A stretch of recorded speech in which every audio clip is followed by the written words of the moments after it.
বিসমিল্লাহির রহমানির রহিম। এখন আমরা শিখবো যে আমরা গত ক্লাসে জাস্ট একটা সিম্পল পোস্ট রিকোয়েস্ট দেওয়া শিখছিলাম, তাই না? কিন্তু আমরা কি জানি পোস্ট রিকোয়েস্ট মানুষ কেন দেয়? পোস্ট রিকোয়েস্ট কি মানুষ এই যে হ্যালো ফ্রম পোস্ট রিকোয়েস্ট এটা দেখার জন্য দেয়? না, পোস্ট রিকোয়েস্ট মানুষ দেয় ডাটাবেজে কিছু একটা রাইট করার জন্য, তাই না?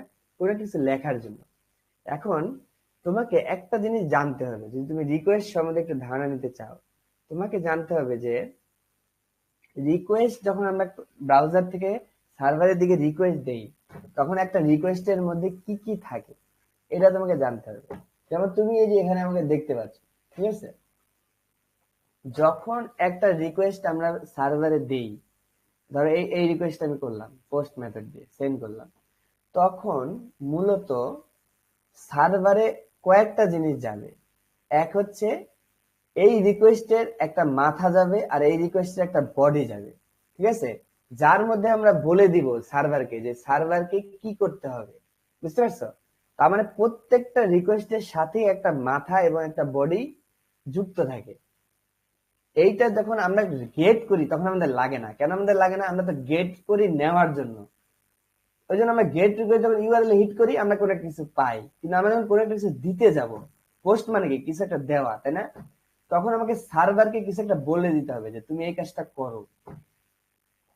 এই জন্য আমাদেরকে হেডার এবং বডি এই সম্বন্ধে জানতে হবে। তো আমরা যখন কোনো একটা কিছু এখানে হিট করব পোস্ট মেথড দিয়ে, তখন মূলত আমরা এই পোস্ট মেথডের সাথে কি কি যাবে? পোস্ট মেথডের সাথে একটা হেডার যাবে এবং একটা বডি যাবে। তারপর সার্ভার যখন একটা রেসপন্স দিয়ে দিবে, তখন সার্ভারও কি করবে? একটা হেডার দিবে, একটা বডি দিবে, যেটা আমরা পরে দেখতে পাই। ঠিক আছে, বুঝতে পারছো? তার মানে আমি যখন দিব তখন একটা মাথা আর একটা বডি থাকবে ওই রিকোয়েস্টের মধ্যে। আবার সার্ভার যখন আমাকে একটা কিছু দিবে, তখনও কি সার্ভার আমাকে একটা মাথা এবং একটা কি দিবে? বডি দিবে। তো এখন কথা হচ্ছে আমি যখন সার্ভারকে কিছু দিব, তখন সেই মাথাটা কোথায়, কি হবে, সেটা কোথায় আছে সেটা আমরা এইখানে দেখতে পারবো। এই যে এটা হচ্ছে রিকোয়েস্ট, আর এই এই স্লটটা কি? রেসপন্স। মানে এটা সার্ভার থেকে আসবে আর এটা সার্ভারে যাবে। এই যে হেডার, দেখছো?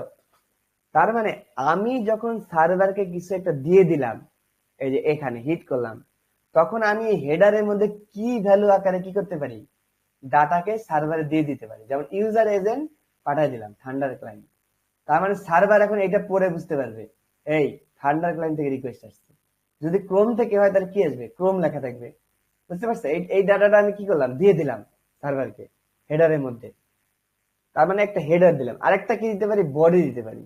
ধরো বডির মধ্যে আমি একটা জেসন দিলাম, একটা অবজেক্ট দিলাম। ধরো অবজেক্ট দিয়া, ধরো অবজেক্টের মধ্যে দিলাম টেক্সট,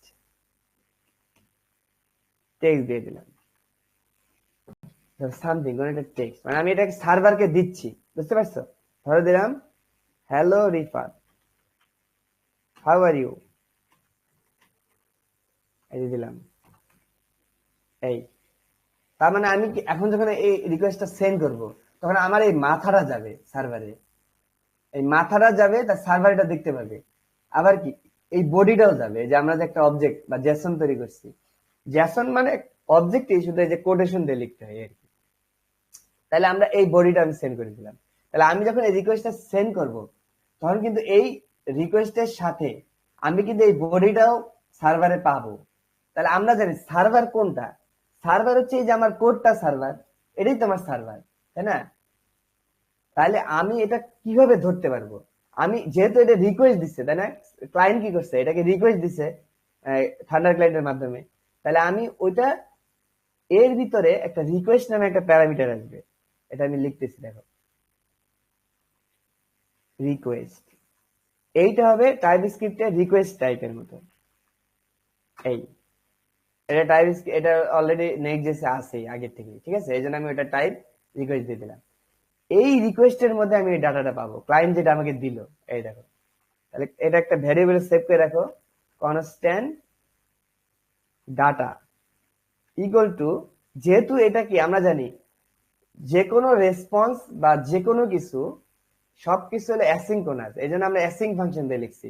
তার মানে অবশ্যই আমাকে অ্যাওয়েট করতে হবে, কারণ এটা কিন্তু আস্তে আস্তে আসবে, এটা কিন্তু তাড়াতাড়ি চলে আসবে না।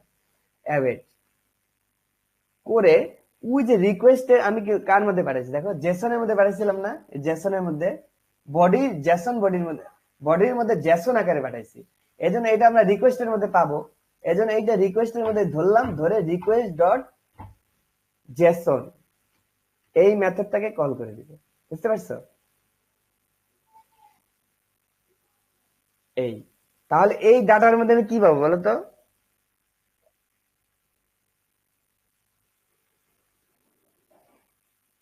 এই ডাটার মধ্যে আমি এই অবজেক্টটা কিন্তু পেয়ে যাবো, এই যে এই অবজেক্টটা, এই যেটা দিলাম, এই অবজেক্টটা পেয়ে যাব। ঠিক আছে, তাহলে এই মুহূর্তে আমি এটা একটু কমেন্ট আউট করে রেখেছি, এই অবজেক্টটা পেয়ে যাবো। এটাই কমেন্ট আউট করি, এই অবজেক্টটা পেয়ে যাবো। ঠিক আছে, এইটার ভিতরে। তাহলে আমি যদি এটা প্রিন্ট করে তোমাকে আবার দেখাইতে চাই ক্লায়েন্টকে, তাহলে ক্লায়েন্টকে এটা আমি আবার ব্যাক করতেছি, রেসপন্স ক্লায়েন্টকে এটা আবার কি রিটার্ন করে দিচ্ছে। মানে ক্লায়েন্ট আমাকে একটা রিকোয়েস্ট দিল থান্ডার ক্লায়েন্ট দিয়ে, সে হেডারের মধ্যে বলে দিল, এই আমি থান্ডার ক্লায়েন্ট, এই আমার এই ডাটা আছে, তুমি নাও। আমি সেন্ড করলাম। এই ডাটা তাহলে কে ধরবে? সার্ভারই তো আবার এই কোডটা, তাই না? নেক্সট জেসি তো আমার সার্ভার, সে আবার কি করবে? এটা রিকোয়েস্টের মধ্যে ধরবে, কারণ এটা রিকোয়েস্টের হেডের মধ্যে সে পাঠাইছে, বডির মধ্যে। তাহলে রিকোয়েস্টের মধ্যে আমি অ্যাওয়েট করে রিকোয়েস্ট ডট জেসনের মধ্যে ওই ডাটাটা পেয়ে গেলাম, এই ডাটাটা ক্লায়েন্ট যেটা আমাকে দিচ্ছে, সেটা আমি আবার ক্লায়েন্টকে ফেরত দিয়ে দিলাম, তুই নে তোর ডাটা তুই খা। ঠিক আছে, তাহলে আমি কি করলাম, এই ডাটার মধ্যে আমরা কি জানি এটার মধ্যে টেক্সট আছে, এই টেক্সটটাকে পাঠিয়ে দিলাম। এই তার মানে আমি রিকোয়েস্ট থেকে ওই ক্লায়েন্ট যেটা পাঠাইছে সেটাকে নিয়ে সেই ডাটাটাকে আবার ক্লায়েন্টের কাছেই পাঠাই দিলাম। দেখো কত মজা। এখন ধর কি হয়, এই যে আমি ডাটাটা পাঠাইলাম, সেন্ড করলাম, এই ঠিক এই ডাটাটাই আবার ক্লায়েন্ট ব্যাকএন্ড কি করবে, আমাকে দিয়ে দিবে। এই যে এই যে hello Rifat how are you, দেখছো এই ডাটা। আমি যদি এটা চেঞ্জ করি, দেখো ধরো বাংলায় লিখলাম, কি রে কি খবর, অদ্ভুত একটা রিকোয়েস্ট দিলাম। এই যে তাহলে এইটাই আমি ধরলাম ব্যাকএন্ডে, যেখানে ধরলাম রিকোয়েস্টের মাধ্যমে, ধরে আবার কি করলাম, ক্লায়েন্টকে আবার পাঠিয়ে দিলাম। তাহলে আবার যখন রিকোয়েস্ট দিব, এই দেখো কি রে কি খবর, দেখছো? আচ্ছা বেশ, এই দেখো,